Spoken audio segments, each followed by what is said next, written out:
الحمد لله وكفى وسلام على عباده الذين اصطفى أما بعد. قال الله تعالى في القرآن المجيد والفرقان الحميد: أعوذ بالله من الشيطان الرجيم. بسم الله الرحمن الرحيم.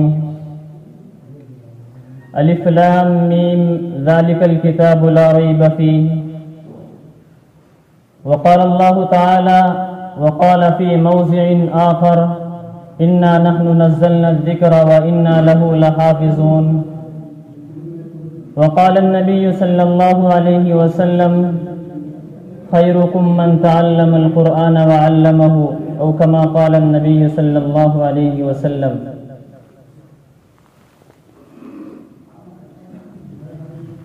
کچھ کفر نے فتنے پھیلائے، کچھ ظلم نے شعلے بھڑکائے. کچھ کفر نے فتنے پھیلائے، کچھ ظلم نے شعلے بھڑکائے. سینوں میں عداوت جاگ اٹھی، انسان سے انسان ٹکرائے. پامال کیا، برباد کیا کمزور کو طاقت والوں نے. جب ظلم و ستم حد سے گزرا، تشریف محمد لے آئے. رحمت کی گھٹائیں برسائی، دنیا کی امیدیں بھر آئی. اکرام و عطا کی بارش کی، اکرام و عطا کی بارش کی. اخلاق کے موتی برسائے.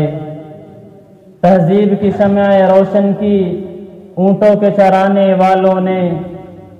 کانٹوں کو گلوں کی قیمت دی، ذروں کے مقدر چمکائے. کعبے کی زمین اور عرش کہاں، پل بھر میں کہاں، دم بھر میں کہاں. کعبے کی زمین اور عرش کہاں، پل بھر میں کہاں، دم بھر میں کہاں. پتھر کو عطا کی گویائی اور چاند کے ٹکڑے فرمائے. عورت کو حیا کی چادر دی، غیرت کا غازہ بھی بخشا. عورت کو حیا کی چادر دی، غیرت کا غازہ بھی بخشا. شیشوں میں نزاکت پیدا کی، کردار کے جوہر دکھلائے. اے نام محمد صلی علی، ماہر کے لیے تو سب کچھ ہے. ہونٹوں پہ تبسم بھی آیا اور آنکھوں میں بھی آنسو بھر آئے. درود پاک پڑھ لیجئے ایک مرتبہ اللہ کے نبی صلی اللہ علیہ وسلم پر. اللہم صلی علی محمد وعلی آلہ.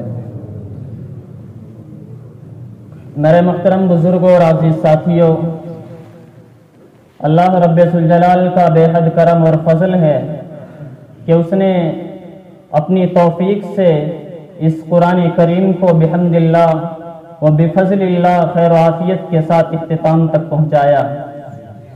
اور بڑے خوش نصیب ہے وہ لوگ جنہوں نے قرآن کریم کو سنا اور سنایا. کیونکہ میرے دوستو، قرآن کریم کو سننا بھی ثواب ہے اور قرآن کریم کو سنانا تو ثواب ہی ثواب ہے. اس لیے مبارکباد کے مستحق ہے وہ لوگ جنہوں نے شروع سے آخر تک قرآن کریم کو مکمل طریقے سے سنا. اللہ تعالیٰ سے دعا ہے اللہ تعالیٰ ان کے سننے کو قبول فرمائے اور ہمارے سنانے کو قبول فرمائے. میرے دوستو، قرآن عظیم اللہ رب العزت کی سب سے بڑی کتاب ہے. اس کتاب کا کوئی دنیا کی کتاب، خاص ساری دنیا کی کتاب مل کر مقابلہ کرنا چاہے، موازنہ کرنا چاہے، تب بھی اس اکیلی کتاب کا موازنہ اور مقابلہ نہیں کر سکتی. مقولہ مشہور ہے: کلام الملوک ملوک الکلامی. بادشاہوں کا کلام خود بادشاہ ہوا کرتا ہے. اللہ رب ذوالجلال پوری کائنات کے بادشاہ ہے، زمین و آسمان کے بادشاہ ہے. اللہ رب ذوالجلال کی یہ کتاب یہ تمام کتابوں کے بادشاہوں کے مانند ہے. جیسے اللہ رب ذوالجلال پوری دنیا کے بادشاہ ہے، ایسے ہی یہ قرآن کریم بھی تمام کتابوں کی بادشاہ ہے. اس لیے اس قرآن کریم کو پڑھنا بھی چاہیے اور پڑھانا بھی چاہیے. میرے دوستو، ملا علی قاری رحمۃ اللہ علیہ بڑے بزرگ ہیں، بڑے اللہ والے گزرے. انہوں نے کہا کہ اگر کوئی حافظ قرآن، وہ حافظ قرآن جو قرآن کو اپنے سینے میں بسانے والا اور وہ اپنے آپ کو دوسروں سے کمتر سمجھے اور دوسروں کو اپنے اوپر فضیلت دے، تو وہ قرآن کریم کی تذلیل کر رہا ہے. قرآن کریم کی تحقیر کر رہا ہے، قرآن کریم کو حقارت کی نگاہ سے دیکھ رہا ہے، کیونکہ قرآن کریم جس انسان کے پاس آ گیا، قرآن کریم جو انسان پڑھتا ہے وہ کسی سے کم تر نہیں ہے، اس کو کسی چیز کی ضرورت نہیں ہے۔ اللہ رب ذوالجلال نے قرآن کریم کے اندر ارشاد فرمایا انا نحن نزلنا الذکر وانا لہ لحافظون، اور دوسری جگہ ارشاد فرمایا لو انزلنا هذا القرآن على جبل، کہ اگر ہم اس قرآن کریم کو پہاڑوں پر نازل کرتے، اگر ہم اس قرآن کریم کو پہاڑوں پر اتارتے تو پہاڑ ریزہ ریزہ ہو جاتے، پہاڑ چور چور ہو جاتے۔ یہ قرآن کریم اتنی بڑی کتاب ہے، وہ اس کے بوجھ کو برداشت نہ کر پاتی، وہ اس کے تحمل کو اپنے اوپر برداشت نہ کر پاتی۔ تو سوال یہ ہو سکتا ہے پھر کہ ہم اور آپ اس قرآن کریم کو کیسے پڑھ رہے ہیں جب پہاڑ، اتنا بڑا عظیم پہاڑ اس قرآن کریم کو اپنے اوپر برداشت نہیں کر سکتا تھا، تو ہم اور آپ کیسے اس قرآن کریم کو پڑھ رہے ہیں؟ تو اس کا جواب یہ ہے کہ قرآن عظیم اللہ رب العزت کے واسطے سے ہم تک پہنچا ہے، اور اللہ کے نبی صلی اللہ علیہ وسلم کے سینے پر جب قرآن کریم اتارا گیا، اس سے پہلے اللہ کے نبی کے دل کو کشت سے دھویا گیا، کئی بار اللہ کے نبی کو آب اطہر سے دھویا گیا، اس کے بعد قرآن کریم کا نزول ہوا۔ سب سے پہلے جب قرآن کریم نازل ہو رہا تھا، حضرت جبریل علیہ السلام اللہ کے نبی صلی اللہ علیہ وسلم کے پاس تشریف لائے۔ اللہ کے نبی غار حرا میں تشریف فرما تھے۔ حضرت جبریل علیہ السلام تشریف لائے اور کہا اقرأ، پڑھیے۔ اللہ کے نبی صلی اللہ علیہ وسلم نے فرمایا ما انا بقارئ، ما انا بقارئ، میں پڑھا ہوا نہیں ہوں، میں پڑھنا نہیں جانتا۔ اللہ کے نبی صلی اللہ علیہ وسلم کو حضرت جبریل علیہ السلام نے اپنے سینے سے ٹچ کیا، اپنے سینے سے ملایا اور زور سے دبایا۔ اللہ کے نبی صلی اللہ علیہ وسلم کے سینے میں درد ہوا اور لرز گئے۔ اللہ کے نبی صلی اللہ علیہ وسلم کو تکلیف پہنچے۔ حضرت جبریل علیہ السلام نے پھر کہا کہ پڑھیے۔ اللہ کے نبی نے پھر کہا ما انا بقارئ، میں پڑھا ہوا نہیں ہوں، میں پڑھنا نہیں جانتا۔ دوسری مرتبہ دبایا۔ تیسری مرتبہ جب اللہ کے نبی صلی اللہ علیہ وسلم کو حضرت جبریل علیہ السلام نے اپنے سینے سے ٹچ کر کے زور سے دبا کر چھوڑا، کہا اقرأ۔ اللہ کے نبی صلی اللہ علیہ وسلم نے تب پڑھا اقرأ بسم ربک الذی خلق۔ سب سے پہلے یہ قرآن کریم کی آیت نازل ہوئی، اور سب سے پہلے یہی قرآن کریم کی سورت نازل ہوئی۔ تو میرے دوستو، قرآن کریم کی اہمیت کا اندازہ ان تمام احادیث سے اور ان تمام آیات سے لگایا جا سکتا ہے۔ قرآن اور صاحب قرآن، قرآن اور صاحب قرآن، صاحب قرآن اللہ کے نبی صلی اللہ علیہ وسلم۔ قرآن اور صاحب قرآن یہ دونوں الگ الگ موضوع ہے۔ اگر میں یہ کہوں کہ یہ دونوں ایک ہے تو اس میں کلام نہیں، اس لیے کہ قرآن بھی وہی ہے اور صاحب قرآن بھی وہی ہے۔ فرق کیا ہے؟ فرق یہ ہے قرآن علم ہے، نبی عمل ہے۔ قرآن متن ہے، نبی تشریح ہے۔ قرآن اجمال ہے، نبی تفصیل ہے۔ قرآن کتاب میں اللہ کا کلام ہے، محمد چلتا پھرتا اللہ کا کلام ہے۔ قرآن کو پڑھ کر کوئی تھکتا نہیں، محمد کو دیکھ کر بھی کوئی تھکتا نہیں۔ تم دنیا کی کوئی ایک کتاب پڑھ لو، ایک بار پڑھنے سے من بھر جائے گا، ایک بار نہیں 2 بار پڑھنے سے من بھر جائے گا، لیکن تیسری مرتبہ لائبریری میں بند کر کے رکھ دے گا۔ لیکن قرآن ایک ایسی کتاب ہے، ایک بار پڑھے تو مزہ وہی، 2 بار پڑھے تو مزہ وہی، 3 بار پڑھے تو مزہ وہی۔ تو قرآن کو پڑھتا چلا جا، تیرے مزے میں کوئی تبدیلی نہیں آئے گی۔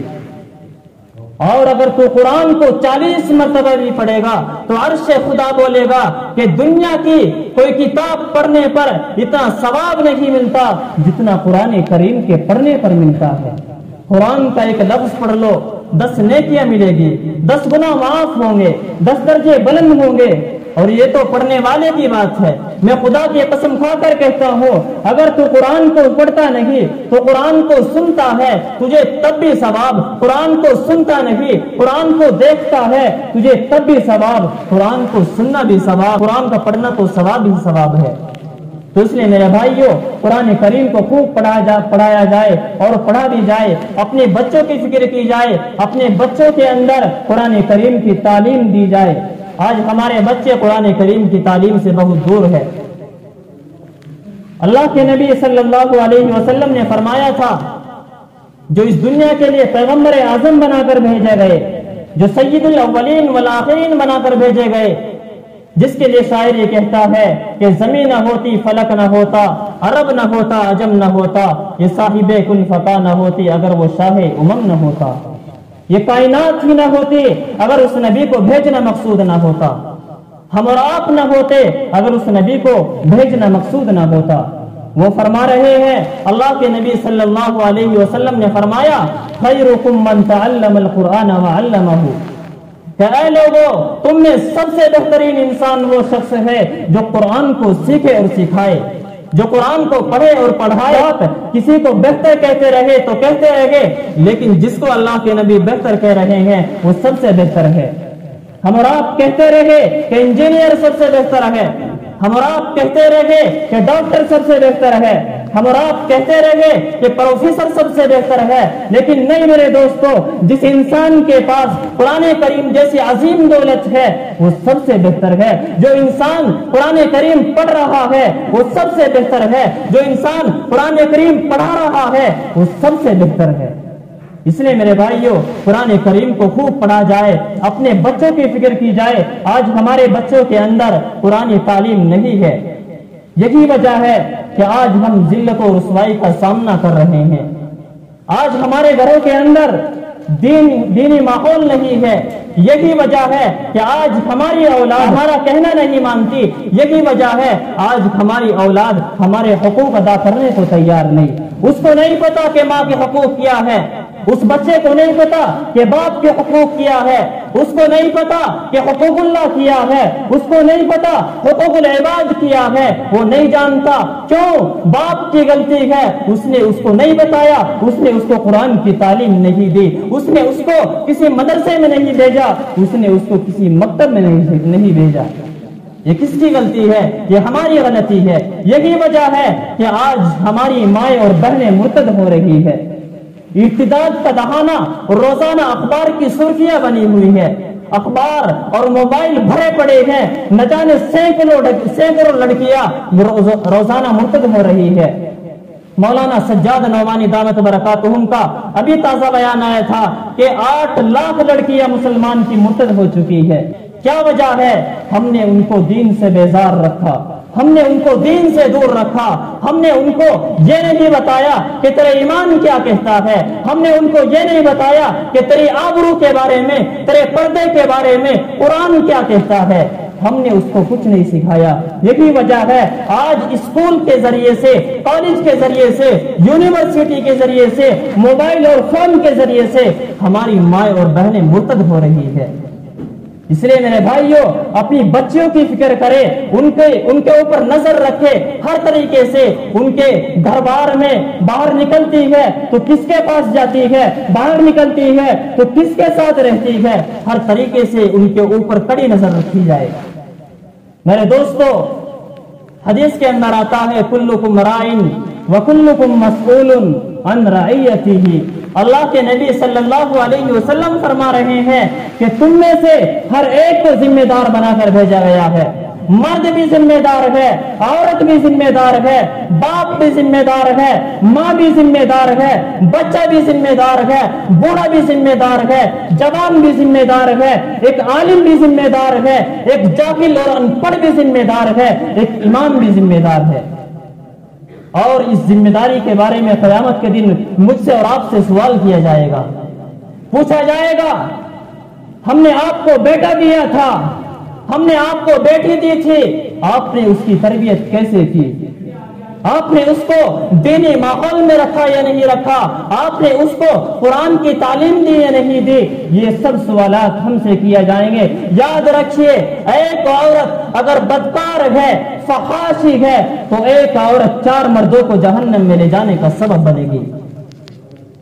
ایک عورت کے بارے میں فیصلہ کیا جائے گا، اللہ رب الجلال فیصلہ فرمائیں گے کہ اسے جہنم میں ڈال دو۔ عورت کہے گی کہ ربا ابھی ٹھہر جائیے، میرے باپ کو بلایا جائے، میرے والد کو بلایا جائے۔ باپ کو بلایا جائے گا، والد کو بلایا جائے گا، کہے گی ربا یہ میرا والد تھا، یہ میرا باپ تھا، لیکن اس نے کبھی میری تربیت نہیں کی، اس نے مجھے دنیا ضرور پڑھائی، اس نے مجھے اسکول میں ضرور پڑھایا، اس نے مجھے پروفیسر ضرور بنایا، اس نے مجھے سب کچھ بنایا، لیکن اس نے دینی ماحول مجھے نہیں سکھایا، اس نے قرآن کی تعلیم مجھے نہیں سکھائی۔ حکم ہوگا اسے اور اس کے باپ دونوں کو جہنم میں پھینک دیا جائے۔ تب کہے گی ربا ابھی ٹھہر جائیے، میرے بھائی کو بلایا جائے، بھائی کو بلایا جائے گا، کہے گی ربا یہ میرا بھائی تھا، اس نے کبھی میری تربیت، اس نے کبھی میری عزت و آبرو کا خیال نہیں کیا، یہ دوسروں کی ماں اور بہنوں کو گندی نظروں سے تکتا تھا، یہ چوکوں پر چوراہوں پر کھڑا ہو جاتا تھا، دوسروں کی ماں اور بہنوں کی عزتوں سے کھلواڑ کرتا تھا، لیکن اس نے کبھی میرے بارے میں کچھ نہیں سوچا، میری عزت کے بارے میں نہیں سوچا، مجھ سے کبھی نہیں کہا کہ تو نے نماز پڑھی یا نہیں، مجھ سے کبھی نہیں کہا کہ تو نے قرآن پڑھا یا نہیں۔ حکم ہوگا اسے اور اس کے باپ اور اس کے بھائی دونوں کو جہنم میں پھینک دیا جائے۔ وہ عورت کہے گی کہ ربا ابھی نہیں، ابھی ٹھہر جائیے، میرے شوہر کو بلایا جائے، شوہر کو بلایا جائے گا، کہے گی ربا یہ میرا شوہر تھا، یہ میرا خاوند تھا، لیکن اس نے کبھی میری اچھی طریقے سے تربیت اور پرورش نہیں کی، یہ مجھے دھمکاتا تھا، یہ مجھے ڈانٹتا تھا اور کہتا تھا کہ جا اپنے گھر سے فلاں سامان لے کر آ، جا اپنے گھر سے فلاں چیز لے کر آ، طلاق کی دھمکیاں دیتا تھا۔ ربا اس نے کبھی مجھ سے یہ نہیں کہا کہ تو نے نماز پڑھی یا نہیں، تو نے اپنے بچے کی تربیت کیسی کی یا نہیں، اس نے مجھ سے یہ نہیں کہا۔ حکم ہوگا اسے بھی جہنم میں پھینک دیا جائے۔ وہ عورت کہے گی کہ ربا ابھی نہیں، ابھی میرے بیٹے کو بلایا جائے، بیٹے کو بلایا جائے گا، کہے گی ربا یہ میرا بیٹا تھا، یہ میرا لگتے جگر تھا، اس کی ہر ضد کو پورا کرنے کے لیے میں نے سب مشقتوں کو برداشت کیا، میں نے سب تکلیفوں کو برداشت کیا، ربا میں نے اس کی ہر ضد کو پورا کیا، لیکن اس نے کبھی بھی اپنی ماں سے یہ ضد نہیں کی، ماں تو نماز نہیں پڑھتی میں تیرے ہاتھ کا کھانا نہیں کھاؤں گا، ماں تو روزہ نہیں رکھتی میں تیرے ہاتھ کا کھانا نہیں کھاؤں گا۔ اس نے کبھی اپنی ماں سے یہ ضد نہیں کی۔ حکم ہوگا اسے بھی جہنم میں پھینک دو، اس کے باپ کو بھی جہنم میں ڈال دیا جائے، اس کے بھائی کو بھی جہنم میں ڈال دیا جائے، اس کے شوہر کو بھی جہنم میں ڈال دیا جائے، اس کے بیٹوں کو بھی جہنم میں ڈال دیا جائے۔ یہ کس عورت کا نتیجہ تھا؟ یہ اس بیٹے اور اس عورت کا نتیجہ تھا کہ اس نے جس بیٹے کی تربیت نہیں کی گئی، جس کو قرآن و حدیث کے بارے میں نہیں سکھایا گیا۔ میرے دوستو اپنے بچوں اور بچیوں کی فکر کرے۔ میں عرض کر رہا تھا کہ قرآن کریم سب سے عظیم کتاب ہے۔ آپ دیکھیے آسمان سے بڑی کتابیں 4 اتری، ان کے اترنے میں بھی فرق ہے۔ تورات اتری تو موسیٰ علیہ السلام لینے گئے، اللہ نے کہا کہ اے موسیٰ 40 دن کا چلے کھینچو تب کتاب ملے گی۔ زبور اتری تو داؤد علیہ السلام لینے گئے، اللہ نے کہا کہ اے داؤد 40 دن تک عبادت خانے میں بند ہو جاؤ تب کتاب ملے گی۔ انجیل اترنے لگی تو عیسیٰ علیہ السلام کو حکم ہوا اے عیسیٰ 40 دن تک عبادت خانے سے باہر نہیں جانا ہے تب کتاب ملے گی۔ لیکن قربان جائے عبداللہ کے لگتے جگر، آمنہ کے رون نظر، میرے سرکار دو عالم صلی اللہ علیہ وسلم پر جب میرے نبی پر قرآن اترنے کا وقت آیا تو میرے نبی کو کسی چیز کا پابند نہیں بنایا۔ اگر میرا نبی مکے میں تھا تو قرآن کو مکے میں بھیج دیا گیا، اگر میرا نبی مدینے میں تھا تو قرآن کو مدینے میں بھیج دیا گیا، میرا نبی خندق میں تھا تو قرآن کو خندق میں بھیج دیا گیا، حتیٰ کہ اگر میرا نبی عائشہ کے بستر پر ہے تو قرآن کریم کو عائشہ کے بستر پر بھیج دیا گیا۔ کیوں؟ کیونکہ قرآن بے مثال ہے، قرآن لاریب ہے۔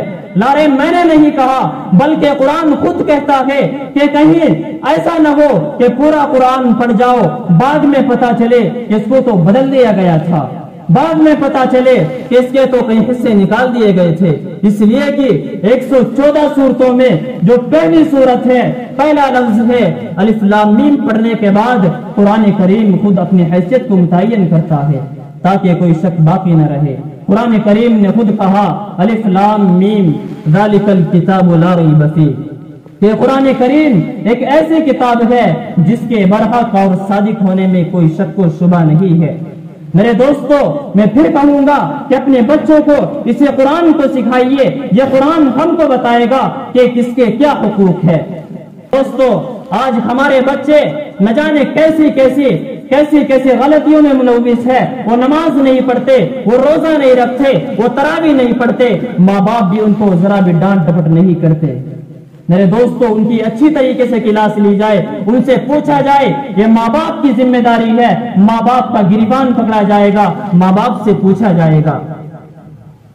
آج ہمارے نوجوان ایک بہت بری چیز میں ملوث ہو چکے ہیں، اور وہ ہے شراب۔ نشہ آج ہمارے ساتھ لگ چکا ہے۔ میرے دوستو، یاد رکھیے، نشہ ایک ایسا زہر ہے جو جسم اور ذہن دونوں کو تباہ کر دیتا ہے۔ پہلے جسم اور ذہن دونوں کو تباہ کر دیتا ہے، پھر پھیپڑے، گردے، جگر خراب ہونے لگتے ہیں، اور پھر مختصر سا نشہ زندگی کا خاتمہ کر دیتا ہے۔ آئیے صحابہ کی تاریخ پڑھیے۔ ایک مرتبہ نبی کریم صلی اللہ علیہ وسلم نے ایک صحابی کو بھیجا کہ جاؤ شراب کو جنگلوں میں بہا دو۔ اپنے مال و دولت اور روپے پیسے کی پرواہ نہیں کی، بلکہ شریعت کے حکم کی پرواہ کی۔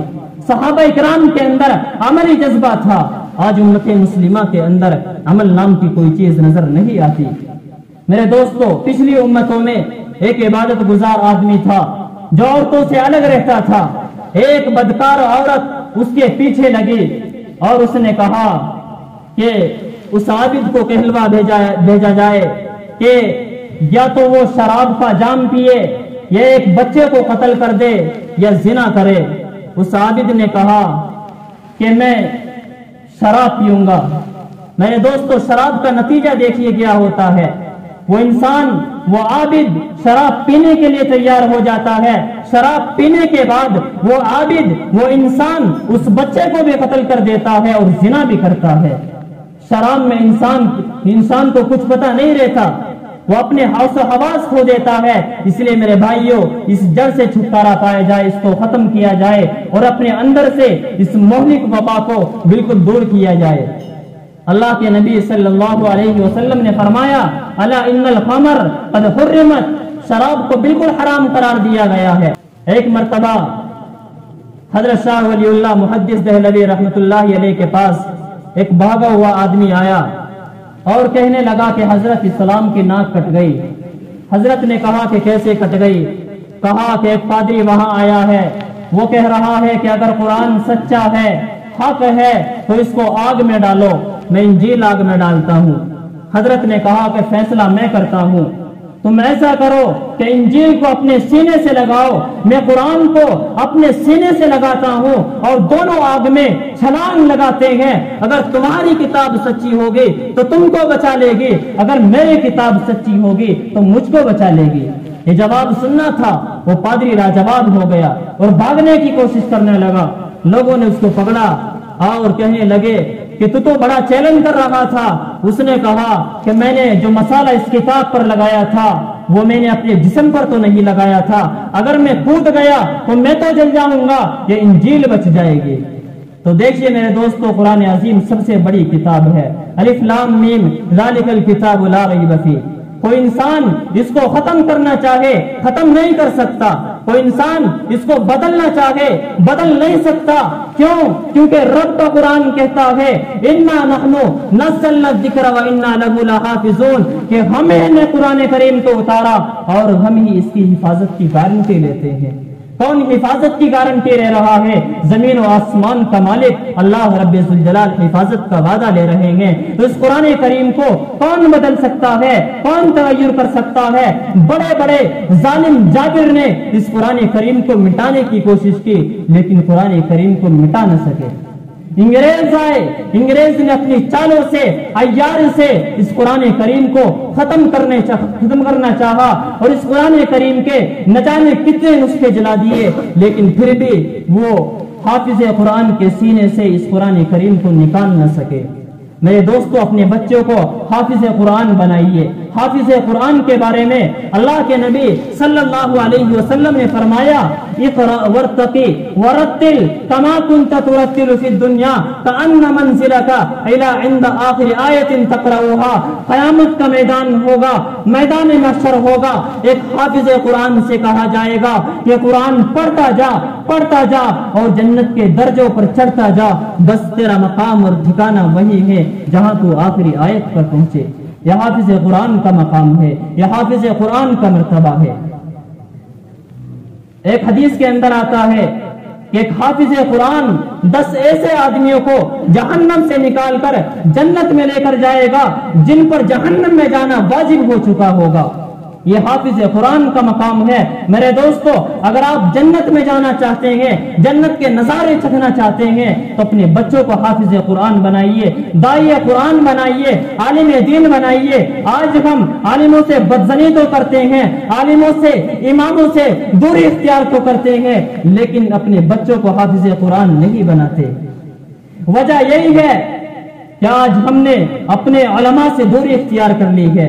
میرے دوستو، علماء سے مل کر کے چلو، علماء سے محبت کر کے چلو، علماء سے بدظنی نہ رکھو، علماء سے دوری اختیار نہ کرو۔ کیونکہ اللہ رب ذوالجلال ارشاد فرماتے قل هل يستوي الذين يعلمون والذين لا يعلمون، کہ پڑھا لکھا اور ان پڑھ برابر نہیں ہو سکتا، جاننے والا اور نہ جاننے والا برابر نہیں ہو سکتا۔ تو کیوں پھر ہم اماموں سے بدظنی کرتے ہیں؟ کیوں ہم ان کی غیبتیں کرتے ہیں؟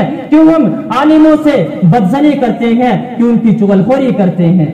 میرے دوستو، اپنے اماموں کی قدر کیجئے، اپنے علماء کی قدر کیجئے۔ اگر ایک امام محلے کے اندر نہ ہو، کوئی عالم محلے کے اندر نہ ہو، تو ہمیں کوئی امامت کرنے والا نظر نہ آئے گا۔ اگر کوئی عالم محلے کے اندر نہ ہو تو ہمیں کوئی جنازے کی نماز پڑھانے والا نظر نہ آئے گا۔ اگر کوئی عالم ہمارے محلے کے اندر نہ ہو تو کوئی ہمیں نکاح پڑھانا والا نظر نہ آئے گا۔ تو اس لیے میرے بھائیو، علماء سے محبت کر کے چلو، علماء سے بدظنی نہ کرو، علماء سے جڑ کر کے چلو۔ تو میرے دوستو، میں عرض کر رہا ہوں کہ ہماری زندگی کا مقصد یہ ہے اللہ کا قرآن اور رسول اللہ کا فرمان ہماری زندگی میں اتر جائے اور ہم اس طریقے پر عمل کرنے کی کوشش کریں، اس طریقے پر چلنے کی کوشش کریں جس طریقے پر صحابہ کرام رضوان اللہ تعالی علیہم اجمعین نے زندگی گزاری۔ یہی وجہ تھی صحابہ کرام کو کیا لقب ملا تھا، رضی اللہ تعالی عنہ۔ اللہ بھی ان سے راضی ہے اور وہ بھی اللہ سے راضی ہے۔ وجہ یہی تھی وہ قرآن کے عاشق تھے، قرآن پڑھتے تھے، قرآن پر عمل کرتے تھے۔ صحابہ کا یہ حال تھا کہ ادھر قرآن مکمل ہوتا، ادھر ان کا عمل قرآن کے مطابق ہو جایا کرتا تھا۔ وہ صرف حافظ قرآن نہ تھے، وہ صرف قاری قرآن نہ تھے، بلکہ وہ عامل قرآن بھی تھے، وہ ناشر قرآن بھی تھے، قرآن کے سچے عاشق تھے۔ ایک مرتبہ نبی کریم صلی اللہ علیہ وسلم مسجد میں تشریف لائے، تہجد کا وقت تھا۔ ایک طرف دیکھا ابو بکر صدیق رضی اللہ عنہ نوافل پڑھ رہے ہیں اور دوسری طرف دیکھا عمر بن خطاب رضی اللہ تعالیٰ عنہ نوافل پڑھ رہے ہیں۔ حضرت عمر بن خطاب ذرا آہستہ قرآن پڑھ رہے ہیں، ابو بکر ذرا زور سے قرآن پڑھ رہے ہیں۔ اللہ کے نبی صلی اللہ علیہ وسلم نے پوچھا، اے عمر، اے ابو بکر، تم آہستہ کیوں پڑھ رہے تھے؟ عرض کیا، اے اللہ کے نبی، میں ایسی ذات کو قرآن سنا رہا تھا جو سینوں کے بھید کو بھی جانتی ہے، مجھے اونچا پڑھنے کی کیا ضرورت تھی؟ پھر عمر بن خطاب سے پوچھا کہ عمر، تم اونچی آواز سے کیوں پڑھ رہے تھے؟ عرض کیا، اللہ کے نبی صلی اللہ علیہ وسلم، میں سوئے ہوئے کو جگا رہا تھا، شیطان کو بھگا رہا تھا۔ سبحان اللہ، قرآن پڑھا جاتا تھا اور شیطان کو بھگایا جاتا تھا اور اللہ رب العزت کی رحمتیں ہوتی تھی۔ آج بھی اگر کوئی انسان اللہ کے قرآن کو سچے دل سے پڑھے گا اور اس پر عمل کرنے کی کوشش کرے گا تو باری تعالیٰ کی رحمتیں اترے گی اور اس کی برکت سے سینے روشن ہو جائیں گے۔ اسی لیے باری تعالیٰ کا فرمان ہے لِتُخْرِجَ النَّاسَ مِنَ الظُّلُمَاتِ إِلَى النُّورِ، کہ قرآن کریم انسانوں کو اندھیروں سے روشنی کی طرف لے جاتا ہے۔ تو میرے بھائیوں، اندھیروں سے نکل کر روشنی کی طرف آئے، جہالت سے نکل کر تعلیمی میدان میں آئے۔ اللہ تعالیٰ سے دعا ہے اللہ تعالیٰ ہم سب کو اور ہم سب کے بچوں کو قرآن کریم کا پڑھنے اور پڑھانے والا بنائے، قرآن کو سننے اور سنانے والا بنائے، قرآن کی تعلیم اور تعلیم دلانے والا بنائے۔ وآخر دعوانا الحمدللہ رب العالمین۔